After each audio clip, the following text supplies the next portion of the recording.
હાલો મિત્રો, દેશી લેટ પાછળમાં આપનું સ્વાગત છે. અને આજે વેચ્યા છે એ ધાણા કાઢવા. જીરું કાઢી લીધું, હવે ધાણા કાઢી. હવે ધાણાની છે ને એવરેજની વાત છે, ધાણી એવરેજની વાત કરીએ ને તો 88 ભર્યા હતા. ત્યાં શિયાર ભર્યા દેખાય ને એવડા 88 ભર્યા હતા. એક ભરીએ અંદાજે 3 મણ જેવા નીકળે. અને આ બોરા ભર્યા છે. બોરામાં લગભગ 40 થી 42 એમાંથી 45 કિલો જેવી નીકળે ધાણી. કલરની વાત કરું ને તો ઉપરથી જે શેરામાં છે ને એ કલર અમુક ડેમેજ થયો છે. બાકી કંઈ બહુ વાંધો નથી, કારણ કે આપણે છે આરો જાજેરું, એટલે આપણે બહુ કંઈ હર્યું કરતા નથી. અને આ પરેશભાઈ છે, આનું થ્રેશર છે પરમનું. કાઢવામાં બહુ કંઈ વાંધો નથી આવતો, કમ્પ્લીટ આવે. તો અમુક દાણો છે ને લાલ દેખાય છે, કોક નહીં એવો છે ઘરમાં બારોબાર રહી ગયો ને એ દાણો લાલ દેખાય છે. એટલે હજી તમને દેખાડું ઘરમાં શું પોઝિશન થાય. કદાચ આપણે મોડા વહેલા કરીએ ને, આપણે 2 દિવસ જેવો ટાઈમ લઈ ગયો હતો. 2 દિવસ આને સુકાવા દીધી હતી, ત્યાર પછી કાઢ્યો ને. આ છે ને આ પાસતરા ધાણા છે આપણા, બરાબર. હજી આનો અંદરથી કલર છે ને એકદમ લીલો છે, અને આ ઉપર છે ને આખો લાલ થઈ ગયો, પીળો. એટલે આ તો આપણે ખાલી ફક્ત 100 ભર જ છે, જે 35 ધાણીના છે. એટલે આમાં બહુ આપણે ઢાંક્યું નથી અને કાયદેસર શેરાય નથી વાર્યા.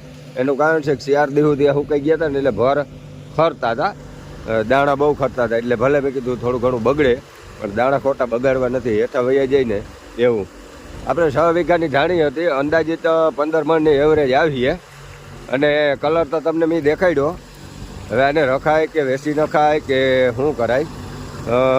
અત્યારે 2200 રૂપિયા જેવો ભાવ છે, અને કેવો ભાવ ગણાય એ જરા કોમેન્ટ કરી કહેજો. કારણ કે આપણે કોઈથી કોઈ વસ્તુ રાખતા નથી. અવાર આ બરાબર આપણે જીરું પડ્યું છે, બાકી લગભગ તો ખેતરમાંથી વહી જાય, અને આમાંથી ખેતરમાંથી જ વહી જાય. આવી દડેરી આવ્યા રાખે ધારીની આવે ચોકી.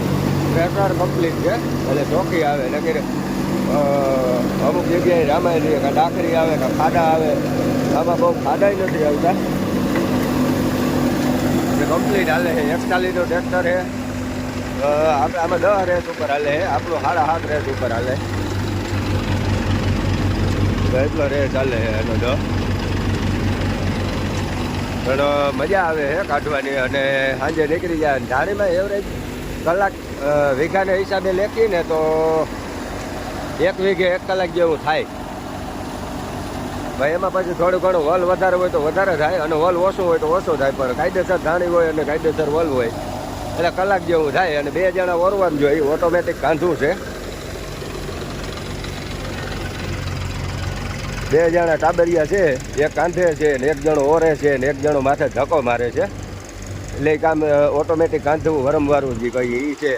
એટલે એમાંય કંઈ ખોટી ઝંઝટ નથી રહેતી.